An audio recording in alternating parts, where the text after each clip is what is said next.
Muy bien, seguimos en Monitor Económico. Es momento de ir a nuestra entrevista de la jornada. El día de hoy tenemos a Gerardo Ruiz Díaz, el gerente general del Banco Nacional de Fomento, quien nos está visitando hoy aquí en la redacción de 5 días y a quien le agradecemos también su visita. ¿Cómo te va, Gerardo? Muy buenos días. Buenos días, Samuel. Un gusto estar aquí contigo. Bueno, un gusto también para nosotros poder tenerte aquí en nuestra casa. Y bueno, queríamos invitarte a vos para poder tener un poco algunos datos. ¿Cómo le está yendo al banco en materia de créditos para las pequeñas y medianas empresas? En varias entrevistas, hay veces con emprendedores, otras veces incluso con el propio Ministerio de Hacienda por lo del fideicomiso. Sonó el nombre del Banco Nacional de Fomento, era como un articulador de créditos y sobre todo una línea de crédito bastante importante para las pequeñas y medianas empresas.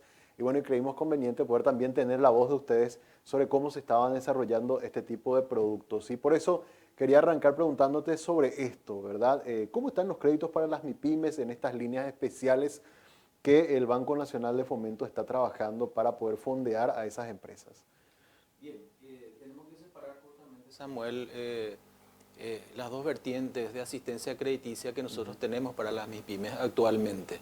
Por un lado tenemos los créditos tradicionales que el banco ofrece, estamos hablando al cierre de abril de aproximadamente 54.000 millones que ya hemos desembolsado para el sector de micro, pequeñas empresas con las líneas tradicionales del Banco Nacional de Fomento, pero adicionalmente, como bien decías, tenemos la línea de financiamiento especial del fideicomiso que suscribió el Banco Nacional de Fomento con el Ministerio de Hacienda.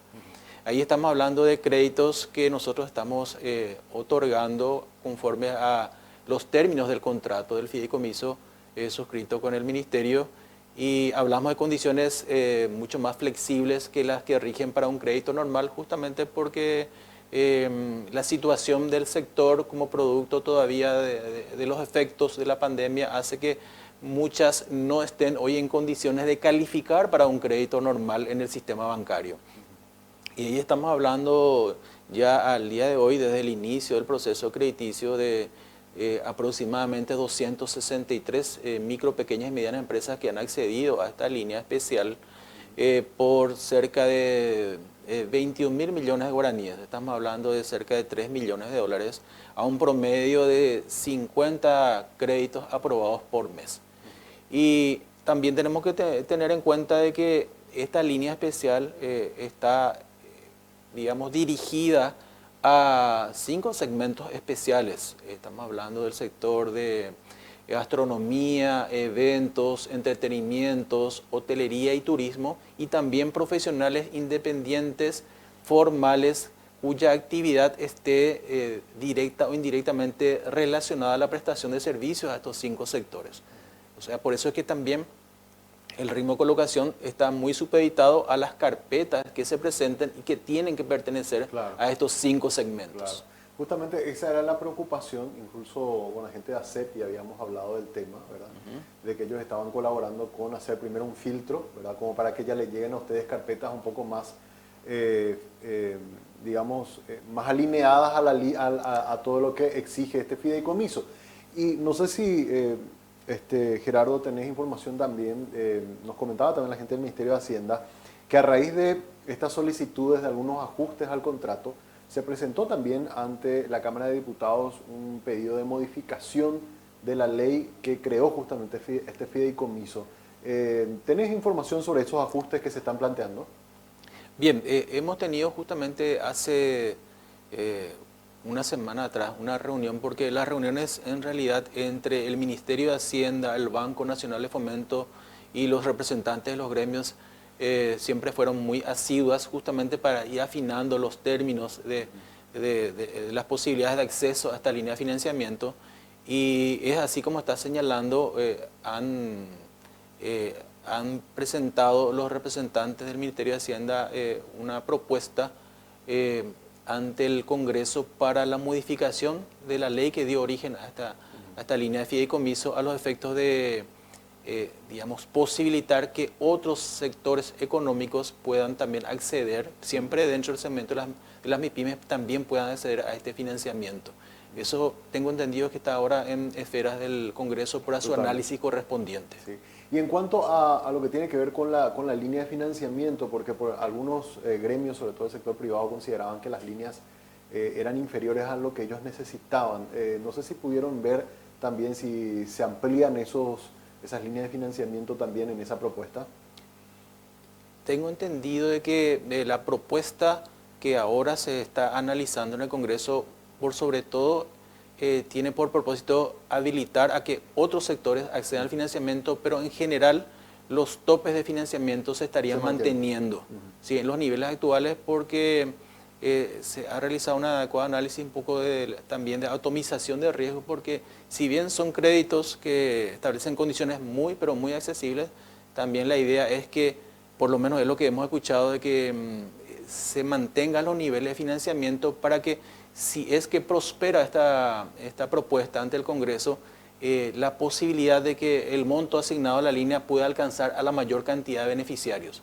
Porque si se aumentan los topes, obviamente Se estamos va a acabar hablando... rápido. Exactamente, Exacto. esa es la idea. La idea es mantener los topes para que el universo de beneficiarios sea el mayor posible. Totalmente, totalmente. Bueno, vamos a estar pendientes entonces de cómo vaya evolucionando eso en el debate parlamentario, de modo que, bueno, más emprendedores puedan de alguna forma beneficiarse con esto. Hablando todavía de créditos, Gerardo, quería consultarte. El FOGAPI ha sido también otra línea de crédito importantísimo durante la pandemia, y Banco Nacional de Fomento ha sido la entidad financiera que más estuvo fondeando a través de ese instrumento. ¿Qué pasó una vez que, bueno, parece como que cuando volvimos a la normalidad, FOGAPI salió del ruido, ¿verdad? Que antes se hablaba tanto? ¿Se siguen otorgando esos créditos con esa garantía vía AFD, vía fondos de AFD? ¿Qué pasó con eso, con el FOGAPI? Sí, Samuel. De hecho que el Fondo de Garantía del Paraguay sigue licitando garantías, y nosotros seguimos siendo beneficiados con líneas de garantía por parte de ellos, y seguimos otorgando porque a varias las MIPYMES a quienes otorgamos créditos, muchas de ellas cancelaron sus obligaciones, a muchas de ellas le hemos dado nuevos créditos, nuevamente con respaldo de FOGAPI. Ahí me diste un dato, disculpa que te interrumpa. Ya hay empresas que el crédito de FOGAPI ya lo cancelaron y ahora están pidiendo nuevos préstamos. Así mismo, qué porque bueno. tenemos que recordar que los créditos que nosotros llamamos COVID empezaron prácticamente con el inicio de la pandemia, y unos pocos meses después ya se lanzó, digamos, el respaldo de la garantía FOGAPI, y nosotros habíamos dado muchos créditos inicialmente a 1 año de plazo. Después incorporamos la modalidad de hasta 3 años de plazo, pero muchos de los créditos que se otorgaron con ese plazo inicial de 1 año ya fueron cancelados, se otorgaron nuevos créditos con las garantías. O sea, tenemos ya obligaciones canceladas, y a muchas empresas que empezaron a levantar cabeza, digamos, le ofrecimos obviamente el financiamiento, porque siguen necesitando capital operativo para Claro. seguir creciendo y recuperarse. Así es que existen esos créditos con garantía FOGAPI. No, y aún. además que si pagaron todo y cancelaron, Sí. bueno, entonces es un buen historial crediticio también para ellos. Claro, inclusive le estamos ofreciendo un aumento en En la el línea. importe de la asistencia crediticia, porque obviamente las perspectivas son mejores y las proyecciones de flujo de caja les pueden posibilitar a ellos, digamos, acceder a montos superiores a los originalmente concedidos. Estos créditos son aquellos que, yo recuerdo que había una línea de financiamiento también que tenía periodos de gracia. ¿Son también estos o Así mismo, son estos? exactamente, continúan las líneas con periodo de gracia, pero en general los créditos nuevos ya tratamos de ir amoldándolos a los esquemas o las condiciones financieras de los créditos tradicionales, pero seguimos teniendo créditos hasta 3 años de plazo, ¿verdad?, con periodo de gracia, pero tratamos de que ese tipo de beneficios alcancen más bien a aquellas empresas que todavía tienen un poco de problemas o pequeñas dificultades para todavía generar adecuado flujo de caja para repagar los créditos. Perfecto. Este año se está presentando como un año bastante complicado, ¿verdad? Por la cuestión agrícola, tuvimos un mal año agrícola, ¿verdad? Ahora estamos tratando de alguna forma recuperarnos. El consumo también se está viendo resentido por la cuestión del aumento de los precios. Y en cuanto a la demanda de créditos, ¿ustedes ven que hay una demanda superior? ¿Está igual? ¿Cómo está eso, Gerardo? Nosotros principalmente estamos teniendo un repunte muy importante en la demanda de créditos del sector agrícola, porque estamos estableciendo condiciones financieras muy, digamos, atractivas que hacen que tengamos un repunte muy importante. De hecho, que al hacer una estadística comparativa entre abril del 2021 y abril del 2022, estamos hablando de un crecimiento del 13% de nuestra cartera crediticia. Y ese crecimiento fundamentalmente está impulsado por el crecimiento en los créditos del sector agrícola. Vemos una intensa actividad, muchas grandes cooperativas están acudiendo a nuestra entidad y también estamos teniendo repunte en la parte de consumo, más rezago en lo que tiene que ver con los créditos del sector comercial. Pero en el sector agrícola de consumo vemos una tendencia positiva en materia de crecimiento, a pesar de las difíciles situaciones o condiciones que están prevaleciendo en nuestro mercado actualmente. Vamos a actualizar a ver qué está diciendo la audiencia. Le quiero pedir a los compañeros que están en controles, y estamos haciendo una consulta a través de redes sociales para que la gente opine también, ¿verdad? Mientras seguimos esta entrevista. ¿Cómo es el acceso o la experiencia de los pequeños emprendedores o de los empresarios a la hora de solicitar un crédito? La pregunta puntualmente que estamos haciendo, y te comparto ahí también en la pantalla para que nos puedas acompañar, le decimos, donde en tu experiencia en una MIPYME acceder a un crédito en el sistema financiero, en general hablamos, es imposible, nos dice el 42%, esto es lo que dice la gente, ¿verdad? Es lento pero sale, dice el 22.8%, es muy costoso, nos dice también el 33.7%, y es accesible, dice el 1%. Hay esa sensación muchas veces, Gerardo, de que los procesos son muy burocráticos, de que es un poco complicado acceder a los préstamos. ¿Por qué se da eso? Porque, a ver, yo entiendo desde el punto de vista del banco, necesita información, y a veces también nuestra economía está poco formalizada y también no tenemos muchos datos, y ahí hay una complejidad, digamos, entre la necesidad que tiene el banco de hacer un buen análisis de riesgo y la necesidad también de poder acceder a financiamiento de las pequeñas empresas. ¿Cómo hacemos como para que eso funcione de una mejor manera y fluyan mejor los créditos, Gerardo? Uno de los efectos positivos, porque cuando hablamos de pandemia uno trata de asociar o siempre le viene a la mente efectos negativos, o sea, contracción económica, fallecimientos de compatriotas, de familiares por efecto de la enfermedad, pero si vamos a hablar de los efectos positivos de la pandemia, quizás uno de los grandes efectos positivos fue el aumento en el nivel de formalización de las empresas. ¿Por qué? Porque gran parte de los paquetes de ayudas aprobados por el gobierno establecía la necesidad de demostrar una actividad formal. Entonces muchas empresas se vieron inducidas, tentadas a formalizar sus actividades para poder acceder a esos beneficios, claro, ¿verdad? A esas condiciones especiales de paquetes de ayuda financiera que el gobierno establecía. Y yo rescato eso. Como bien decís, muchas veces el crédito se hace difícil de aprobar cuando el solicitante no puede demostrar formalmente sus ingresos, porque se dan algunas situaciones o cosas a veces cuando tenemos que evaluar los créditos, cuando el cliente viene y dice, no te vayas a fijar en mi nivel de declaración al fisco porque yo facturo más, no te vayas a preocupar, yo te voy a pagar el crédito porque yo en realidad facturo más, declaro menos nomás. Y ese tipo de situaciones jocosas a veces se da, parece generalizar, pero es una realidad, ¿verdad? Y entonces es difícil establecer un adecuado punto de equilibrio entre la necesidad de financiamiento del emprendedor, del empresario, y la demostración de sus ingresos, que tiene que estar respaldado con documentos formales, porque si bien somos un banco de desarrollo, desde el punto de vista de la normativa bancaria estamos obligados a establecer un examen o una evaluación de riesgo de crédito con los mismos criterios que un banco comercial. Es decir, tenemos que demostrar en la carpeta de que nuestra evaluación o digamos, la consideración de la determinación de capacidad de pago que el banco elaboró está sustentado en documentos formales. Totalmente. Y ahí también quizás, Gerardo, es un poco de educación financiera, en el sentido de decir que si yo subdeclaro lo que realmente estoy generando como riqueza, digamos, dentro de mi empresa, puedo tener, entre comillas, un beneficio económico de corto plazo,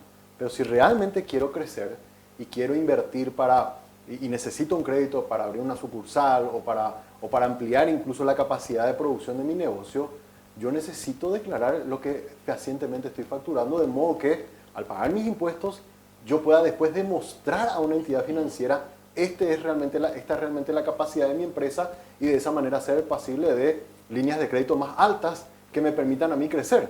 Totalmente. Por eso es que nosotros valoramos muchísimo, Samuel, esta colaboración que están prestando estos gremios con el Banco Fomento. Mencionas a la CEPE, la CEPI y todas las agremiaciones de MIPYMES, porque ellos están ayudando mucho también en ir realizando esa educación financiera a sus asociados y hacerles ver lo importante que es la formalización para facilitar el acceso al crédito también formal.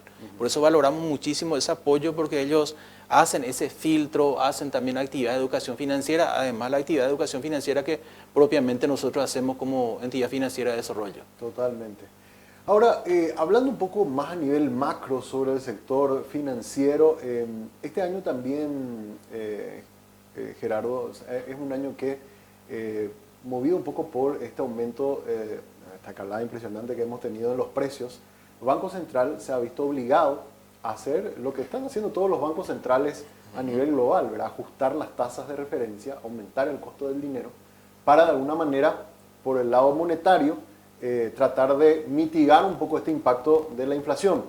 Ahora, esto como consecuencia está comenzando a tener de que el promedio ponderado de los créditos está comenzando a subir, ¿verdad? De un histórico, recuerdo ahí cercano al 10% que habíamos bajado, ahora nuevamente está volviendo a cerca de 15%, o sea, está subiendo casi que un punto porcentual, no sé si mensual, pero más o menos cerca de eso, y está comenzando a generar incluso preocupación en algunos de tus colegas de varios bancos privados con los que ya hablamos en los últimos 2 meses, que nos están diciendo que están preocupados por que se siga esta ola de aumento de la tasa de política monetaria, porque eso va a encarecer mucho el fondeo, ¿verdad? Y bueno, y ustedes desde el BNF, ¿cómo están observando eso? Es así, Samuel. Aquí estamos viviendo una situación económica muy complicada, porque por un lado estamos ante un fenómeno inflacionario creciente que obliga al Banco Central a establecer estas políticas de incremento de las tasas de interés para tratar de esterilizar, digamos, el exceso de masa monetaria en la economía. Pero esas políticas antiinflacionarias afectan obviamente al costo del crédito, y por otro lado estamos con una situación económica bastante ralentizada que requiere también de incentivos para poder reactivar la economía. Entonces, combatir la inflación y a la vez tratar de contribuir a una expansión económica son dos objetivos macroeconómicos que implican herramientas que se contraponen entre sí. Exacto. Pero desde el punto de vista del Banco Fomento, nosotros lo que estamos haciendo para tratar de contribuir con el objetivo de crecimiento económico es que estamos tratando de no trasladar así literalmente los incrementos de las tasas de política monetaria al costo de nuestros créditos, sino que estamos tratando de mantener nuestra estructura de tasas activas y reduciendo en lo posible al mínimo el margen de rentabilidad. Exacto. Al cual también estamos obligados nosotros a generar por el hecho de que tenemos que mantener también el valor real del patrimonio del banco. Totalmente.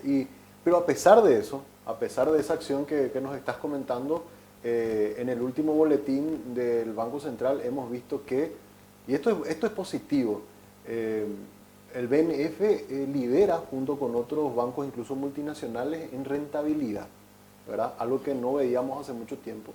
Y los niveles de rentabilidad del BNF están igual o ahí muy cerca de incluso bancos multinacionales que están operando en nuestro sistema, ¿verdad? ¿Cómo se ha logrado eso en estos últimos años? Porque hemos visto una evolución bastante positiva, Gerardo. Bien, de hecho, en primer lugar es importante que todos sepan que la rentabilidad que obtenemos es el resultado de una gestión y no un propósito para el Banco Nacional de Fomento, porque nosotros somos un banco de desarrollo que sabemos, como hace poco participaba en un seminario internacional, decía un expositor, nuestra entidad es una entidad sin fines de lucro, pero también sin fines de pérdida, claro, decía, ¿verdad? Entonces el Banco de Fomento quizás no tiene el propósito de maximizar rentabilidad, pero tampoco puede estar registrando pérdidas. A nosotros nos está permitiendo tener una buena rentabilidad el hecho de que tenemos un mercado cautivo que es el mercado de los funcionarios públicos a los cuales nosotros les prestamos el servicio de pago de salarios que están demandando crédito de consumo y nosotros estamos teniendo una baja mora de esa cartera que nos genera una rentabilidad que a la vez nos permite que nosotros también podamos estar proveyendo financiamiento a los sectores productivos y más vulnerables a tasas de interés bastante bajas y competitivas. Es como que se da, aunque contradiga un poco lo que dicen las buenas prácticas, estamos generando un subsidio cruzado. O sea que la rentabilidad que nos genera la cartera de consumo nos permite asumir un poco más de riesgo en los sectores productivos y más vulnerables para que ellos puedan recibir esa asistencia crediticia a través del Banco Nacional de Fomento. Claro. Y hablaste del fomento del sector agrícola. ¿Cómo están trabajando con ellos en este año tan difícil para los productores, ¿verdad? Como para que ellos puedan tener también acceso a crédito? Yo sé que está complicada la cosa, tuvieron una caída importantísima en sus ingresos. ¿Han tenido pedido de refinanciamiento o de extensión de plazos? ¿Cómo han trabajado con ellos? Tan pronto como el gobierno nacional emitió sus medidas económicas, porque como nunca el gobierno nacional, a diferencia de periodos o ejercicios anteriores, tomó rápidas medidas con respecto a la situación, especialmente de los efectos climáticos de la sequía. Y mucho antes de que se produzcan los vencimientos tradicionales de los créditos agrícolas, porque nosotros tenemos créditos agrícolas cuyos plazos de vencimiento usualmente se dan en mayo y junio de cada año. Y estamos hablando de medidas rápidas emitidas por el gobierno ya a finales de enero y principios de febrero, que nos permitieron a nosotros también emprender visitas focalizadas a las áreas geográficas del país donde mayormente nosotros tenemos concentrados nuestros prestatarios del sector agrícola. Y nos hemos encontrado con la gran sorpresa de que la mayor parte de ellos, de hecho, están trabajando en forma vinculada a las grandes cooperativas de producción que también les brinda un gran respaldo a sus asociados para el cumplimiento de sus obligaciones.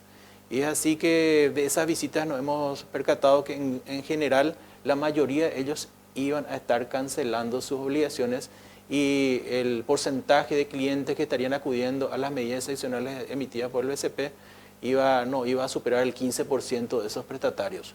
En general están cancelando, eso sí, en la medida en que van cancelando también nosotros tratamos de ir en la brevedad reponiéndole esos fondos para que ellos puedan utilizar para el capital operativo ya de la próxima zafra, la próxima campaña agrícola. Campaña agrícola, que tendría que comenzar a mediados de este año. Exactamente, a partir del segundo semestre del año, ya por agosto, septiembre, ya empieza el proceso ya de preparación para la siguiente campaña agrícola. Justo. Y ahí justo va mi última pregunta, Gerardo, quería preguntarte perspectivas para este segundo semestre. Siempre en materia económica hay como y sobre todo en nuestro país, ¿verdad? Hay como una expectativa un poco más alta de lo que pueda ocurrir en la segunda mitad del año, porque sobre todo el sector terciario comienza a acelerarse, ¿verdad?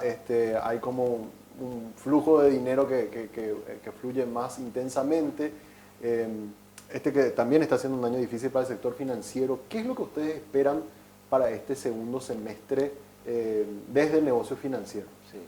Bueno, nosotros esperamos por sobre todo que se empiecen a revertir, digamos, estas tendencias negativas en los principales indicadores macroeconómicos, la contención del proceso inflacionario, ¿verdad? Y también que la actividad económica empiece a recuperarse. Por lo menos nosotros estamos invirtiendo mucho en eso, porque el sector agrícola moviliza muchos recursos, o sea, es un gran captador de divisas que provienen del exterior, y eso inyectado a la economía yo creo que va a hacer que la dinámica comercial y de consumo vaya de vuelta recuperándose.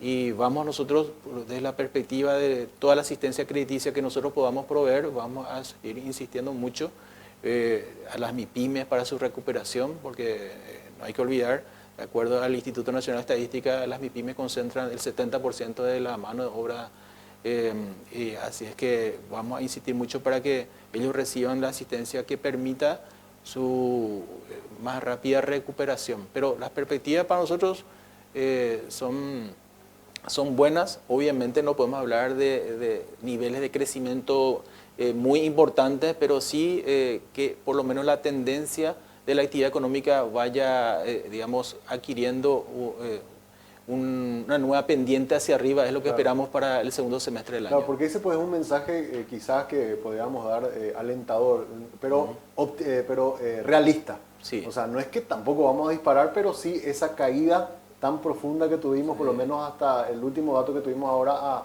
al mes de mayo, ya no va a ser, o sea, ya no vamos a ir más para abajo del que estamos, Claro. pero a partir de ahora sí comienza una curva por lo menos hacia arriba. Es una pendiente positiva, quizás no va a el ángulo de la pendiente no va a ser muy grande, pero lo importante es que la tendencia ya de esa pendiente sea positiva. Sí. Y hay algunas organizaciones de estudio económico, como por ejemplo DENDE y MF Economía, que consideran de que el 2023 es donde normalmente ya la inflación estaría como un poco más controlada y la actividad económica recuperando un poco un mejor ritmo de actividad. ¿Ustedes ven lo mismo desde el banco? Sí, en lo que concierne a las acciones que competen a los tomadores de decisiones aquí a nivel local, creemos que se están tomando buenas medidas. Pero no olvidemos que nosotros estamos dentro de un contexto global muy complicado. Por eso es que no depende exclusivamente de lo que nosotros hagamos internamente, sino también de lo que acontezca a nivel internacional, porque este efecto contagio, tanto el conflicto entre Rusia y Ucrania, que afecta a los fertilizantes de la producción de soja. Exacto. Aquí a nivel local, la inflación en los Estados Unidos, todo ese contexto de alguna u otra forma afecta a nuestra economía, pero creemos que por lo menos desde el punto de vista de lo que tienen que hacer los tomadores de decisiones a nivel de política macroeconómica del país, se está haciendo bien y vamos a esperar que el coletazo externo no complique nuestras proyecciones de recuperación. Totalmente. En el 2023. Me acabo de acordar más porque dijiste factores externos, pero un factor interno que a veces muchos economistas mencionan es la cuestión de los procesos de elecciones, ¿verdad? Y nosotros estamos entrando ya ahora en ese camino, elecciones internas. De hecho, en este mes de julio ya se definen muchas de las candidaturas, vamos hasta diciembre, digamos, con el primer proceso electoral y después en abril. En la historia, digamos, de lo que hemos visto en elecciones o en procesos eleccionarios anteriores, ¿afecta o no afecta tanto, digamos, esta dinámica, digamos, electoral en la actividad económica y específicamente en la actividad financiera? Te voy a dar mi opinión personal, Samuel. A lo largo de estos últimos años y las diferentes turbulencias políticas por las que hemos pasado, yo creo que el sector económico ha aprendido a desenvolverse digamos, en gran medida en forma independiente a las turbulencias del ámbito político. Y yo creo que es algo muy positivo. O sea, el sector productivo, la actividad económica se está comportando y muchas veces crece a pesar de a veces los inconvenientes que se dan en el sector político. Sí. Y algunos incluso consideran de que es normal más luego, tanto en Paraguay como en cualquier país del mundo, que cuando están en un proceso electoral haya mucho ruido en el ambiente, pero en realidad en las cuestiones estructurales de la economía eso finalmente no afecta. Y qué bueno que sea así, ¿verdad? Así que por lo menos esa es la expectativa también que tienen ustedes. Así mismo.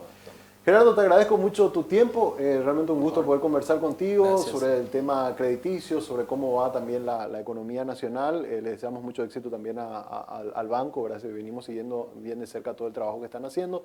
Y bueno, gracias por venir a visitarnos también hoy el día aquí en nuestro estudio.